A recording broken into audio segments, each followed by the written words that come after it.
दोस्तों, Nifty and bank Nifty की daily analysis video में आपका स्वागत है। निफ्टी में अभी हम 4 पॉइंटों के ऊपर डिस्कस करने वाले हैं और निफ्टी बैंक निफ्टी का एनालिसिस करेंगे।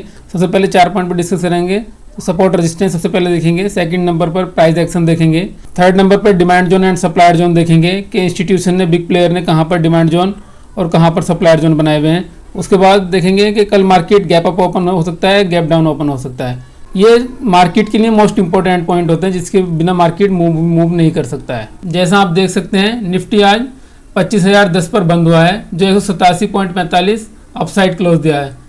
यदि बैंक निफ्टी की बात करें तो 51,148 पर बंद हुआ है, जो 214.65 पर अपसाइड क्लोज दिया है।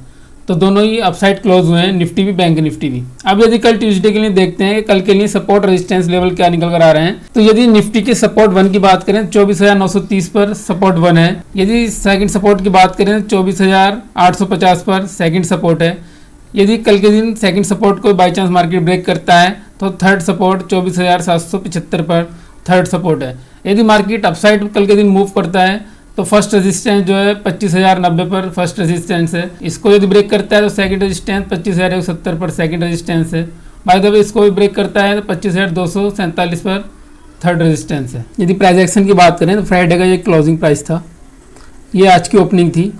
उसके बाद प्राइस ये नीचे यहाँ तक आया था, ये प्राइस ने हाई लगाया था, फिर लो लगाया है। उसके बाद प्राइस ने ये हाई लगाया जो सप्लायर जोन के अंदर तक आया था, यहाँ हायर हाई लगाया है।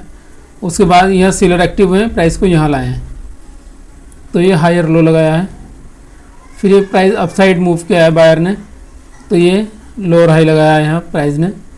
उसके बाद ये फिर ये नीचे साइड आया है हायर लो और ये हायर हाई। यहाँ तक प्राइस अप ट्रेंड में था, क्योंकि प्रीवियस 4 पिवट्स अगर देखें तो higher low, lower high, higher low, higher high, यहाँ तक अप ट्रेंड में था। क्योंकि उससे पहले जो पिवट था उसको मार्केट ने ब्रेक किया है और जो लो था उसको लो को मार्केट ने ब्रेक नहीं किया, उसके ऊपर ही से यू टर्न लेकर ऊपर चला गया। उसके बाद प्राइस ये यहाँ लो आया है और फिर ये हाई गया, बट जो उसको पहला पिवट था उसके पास तक प्राइस गया, फिर लो आया है वहीं तक गया है। क्योंकि यहाँ मार्केट क्या पूरा साइडवेज चला गया है। यहाँ से सीलर एक्टिव हो रहे थे पूरा और यहाँ से बायर एक्टिव हो रहे थे। वो प्राइस को यहाँ से नीचे नहीं जाने दे रहे थे और सेलर यहाँ से ऊपर नहीं जाने दे रहे थे। तो फिर प्राइस यहाँ साइडवेज क्लोज दिया है। ये 10 मिनट के टाइम फ्रेम में देखें तो प्राइस साइडवेज क्लोज दिया है निफ्टी का। अब यदि प्राइस कल गैप अप ओपन होता है, यदि यहाँ कहीं गैप अप ओपन होता है, बाय द वे अगर यदि यहाँ तक आता है तो यहाँ से सपोर्ट लेके अपसाइड जाने के चांसेस ज़्यादा है। स्टार्टिंग के आधे एक घंटे में यदि प्राइस यहाँ आ रहा है तो यहाँ सपोर्ट लेके अपसाइड जाने के चांसेस ज़्यादा हैं, क्योंकि यहाँ जो सेलर सेल करके गए थे उनको यहाँ क्या लॉस दिखेगा। तो प्राइस जब नीचे आएगा तो नो प्रॉफिट नो लॉस पे यहाँ से वो एग्जिट करेंगे और यहाँ से और बायर एक्टिव होंगे तो प्राइस अपसाइड मूव करने के चांसेस ज़्यादा है। यदि same process side down side होगा, यदि गैप डाउन ओपन होता है, कल प्राइस यहाँ गैप डाउन ओपन होता है तो यदि स्टार्टिंग के आधे घंटे में यहाँ तक आता है तो यहाँ से रेजिस्टेंस लेके फिर नीचे की साइड करेक्शन आने के चांसेस ज़्यादा हो जाएंगे। क्योंकि यहाँ जो बायर थे वो यहाँ से बाय करके गए हैं, यहाँ बाइंग किए, यहाँ बाइंग किए, यहाँ बाइंग किए और यहाँ से पूरा बाइंग किए। तो यहाँ क्या उनको, यहाँ गैप डाउन अगर ओपनिंग होती है तो यहाँ उनको क्या है माइनस में दिखेगा, लॉस दिखेगा। और यदि प्राइस यहाँ ऊपर आएगा तो वो बंदे क्या है यहाँ से नो प्रॉफिट नो लॉस पर, जो टाइम डिके है BTST वालों को वो थोड़ा सा वो मैनेज कर लेते हैं। उसके बाद क्या नो प्रॉफिट नो लॉस पे वो यहाँ से एग्जिट करेंगे और यहाँ से और सेलर एक्टिव होंगे। जिन्होंने यहाँ सेल किया था वो और सेलर यहाँ एक्टिव होंगे और जो बायर थे यहाँ वो बायर यहाँ से एग्जिट करेंगे नो प्रॉफिट नो लॉस पे। तो प्राइस यहाँ से फॉल होने के चांसेस ज़्यादा है, मतलब थोड़ा बहुत करेक्शन यहाँ से आ सकता है। यदि निफ्टी का डिमांड जोन सप्लायर जोन की बात करें तो 125 मिनट का एक डिमांड जोन बैंक निफ्टी में भी बना है, जो है 24,780 से 24,862 तक का। ये 125 मिनट का फ्रेश डिमांड जोन है, क्योंकि यहाँ प्राइस ने यहाँ बाउंस के बाद यहाँ प्राइस ने होल्ड किया है काफ़ी समय तक। यहाँ होल्ड करने के बाद फिर ब्रेकआउट दिया है। यदि प्राइस यहाँ आता है कल के दिन, यदि प्राइस बाई चांस इस जोन में आ जाता है कल या परसों के दिन में, तो यहाँ से फिर अपसाइड मूव करने के चांसेस ज़्यादा है। क्योंकि ये क्या है इंस्टीट्यूशन का डिमांड जोन है, यहाँ पे काफ़ी दबा के बाइंग हुई है।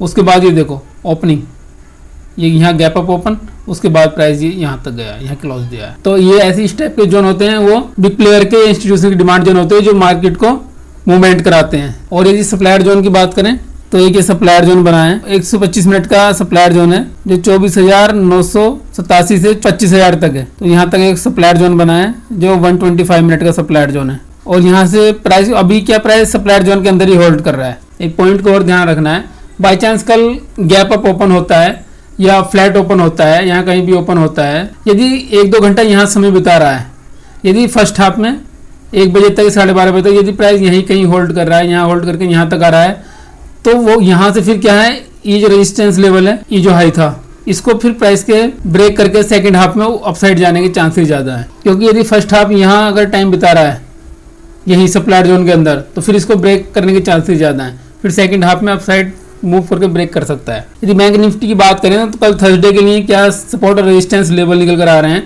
तो इसका जो सपोर्ट वन है 50,922 पर सपोर्ट वन है, और सपोर्ट टू है 50,700 पर सपोर्ट टू है। यदि बाय द वे इसको ब्रेक करता है बाई चांस, तो 50,470 पर थर्ड सपोर्ट है, ये सपोर्ट हो गया। यदि अपसाइड कल के दिन मूव करता है 51,375 पर फर्स्ट रेजिस्टेंस है, 51,600 पर सेकंड रेजिस्टेंस है। यदि सेकंड रेजिस्टेंस को मार्केट कल के दिन ब्रेक कर देता है तो थर्ड रेजिस्टेंस 51,830 पर थर्ड रेजिस्टेंस है। यदि प्राइस एक्शन देखें बैंक निफ्टी का, तो ये फ्राइडे का क्लोजिंग था, यहाँ मार्केट क्लोज किया था और आज का ओपनिंग प्राइस ये था मार्केट का। उसके बाद मार्केट ने नीचे साइड आया है, यहाँ तक मार्केट आया है, उसके बाद बायर यहाँ से एक्टिव हुए हैं और प्राइस को यहाँ तक ले गए हैं। ये जो रेजिस्टेंस था प्रीवियस डे का, वहीं से बायर एक्टिव हुए हैं, क्योंकि जो सेलर थे, यहाँ जो सेलर थे वो buyer as a buyer work किए हैं और बायर एक्टिव हुए, वो प्राइस को यहाँ से अपसाइड ले गए, तो वो यहाँ तक प्राइस को ले गए। तो ये यहाँ हाई लगाया था, ये लो लगाया था, और ये फिर मार्केट ने यहाँ हायर हाई लगा दिया।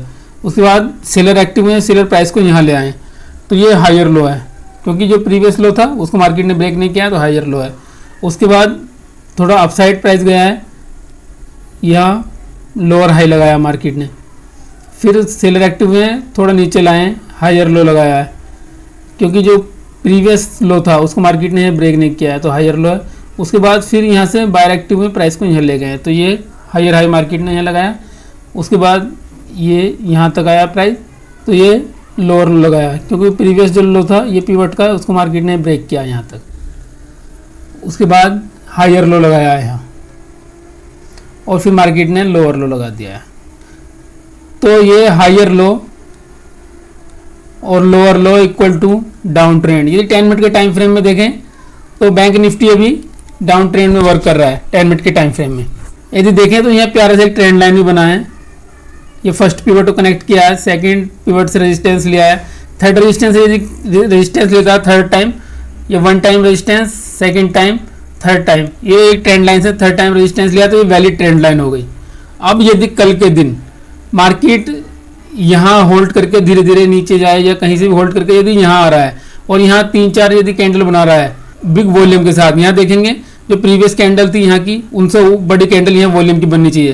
तो यदि बिग वॉल्यूम के साथ यहाँ से ब्रेकआउट हो रहा है, तो यहाँ से एक क्लोज के ऊपर ग्रीन कैंडल बन रहा है ब्रेकआउट की, तो यहाँ एंट्री ले सकते हैं। यहाँ का लो का SL और टारगेट 2S21 रख के ट्रेड प्लान कर सकते हैं, यदि इस ट्रेंड लाइन को ब्रेक कर रहा है और मार्केट सेंटीमेंट भी इसी साइड मूव कर रहा है। यदि मार्केट सेंटीमेंट भी बुलिश है तो आप 2:1 की ट्रेड का प्लान यहाँ से कर सकते हैं। बुल पुट स्प्रेड यहाँ से ले सकते हैं, bull put spread, without spread जो वर्क नहीं करना है, बुल पुट स्प्रेड यहाँ से ले सकते हैं बुलिश कैंडल पे, बट ये विक ज़्यादा बड़ा नहीं होना चाहिए, ये इस टाइप में कैंडल हो। 50,500 से पहले ही टारगेट लेके निकलना है, इससे पहले ही निकलना है, क्योंकि यहाँ से डाउनफॉल आ सकता, मतलब यहाँ से करेक्शन आ सकता है 50,500 51,500 पे से।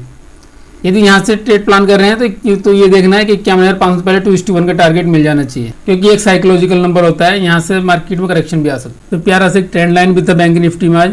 और यदि कल मार्केट गैप अप या गैप डाउन ओपन होता है, बाई चांस यदि मार्केट गैप अप ओपन होता है, यहाँ कहीं गैप अप ओपन हो जाए, तो ये जो आज का रेजिस्टेंस था यहाँ से सपोर्ट लेके प्राइस ऊपर साइड जा सकता है। यदि बुलिश सिंगल भी बन रहा है तो बुल पुट स्प्रेड प्लान कर सकते हैं। यदि यहाँ तक प्राइस आ रहा है तो यहाँ से सपोर्ट लेके जा सकता है अप साइड, या यहाँ से जा सकता है।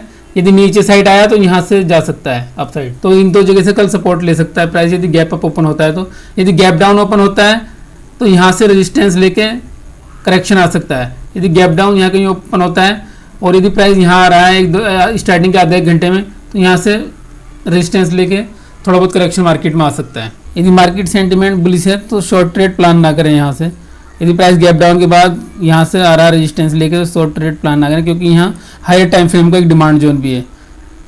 तो यह और यहाँ एक सपोर्ट भी है, सपोर्ट 1 भी है, तो यहाँ से सपोर्ट लेके ऊपर साइड जा सकता है। यदि डिमांड जोन की बात करें और सप्लायर जोन की, institutional demand zone and supplier zone कहाँ बन रहे हैं, तो 125 मिनट का एक सप्लायर जोन बन रहा है 50,795 से 51,054 तक। यह है 125 मिनट का डिमांड जोन है। लेटेस्ट वाला ये है जो करंट मार्केट प्राइस के नियर बना है 125 मिनट का। इस मोमेंट के बाद यहाँ देखो, यहाँ काफ़ी बाइंग सेलिंग हुई है और यहाँ बायर ने अपसाइड प्राइस को ले गए हैं, तो यहाँ क्लोज ऊपर साइड क्लोज दिया है, तो ये फ्रेश डिमांड जोन है। यदि यहाँ प्राइस आता है तो यहाँ से लॉन्ग के ट्रेड अच्छे मिल सकते हैं 50,807 से 51,046 तक। ये high time frame demand zone है। यदि सप्लायर जोन की बात करें तो 51,000, ये सप्लायर जोन की बात करें 51,320 से 51,625, ये एक हाई टाइम फ्रेम का सप्लायर जोन है। उसके नियर ही प्राइस अभी ट्रेवल कर रहा है। तो यदि ट्रेंड लाइन ब्रेकआउट से ट्रेड मिलता है कल के दिन तो बुल पुट स्प्रेड प्लान कर सकते हैं। तो डेली बेसिस पर ऐसी एजुकेशनल वीडियो देखने के लिए तो लाइक शेयर एंड सब्सक्राइब करें। और this video only for education purpose, not recommendation for buy sell. कोई भी ट्रेड प्लान करने से पहले आप अपने फाइनेंशियल एडवाइजर सलाह लें, उसके बाद ही ट्रेड प्लान करें। तो चलिए दोस्तों, कल फिर मिलते हैं कल की डेली एनालिसिस वीडियो में। तब तक के लिए जय Hind, have a nice day.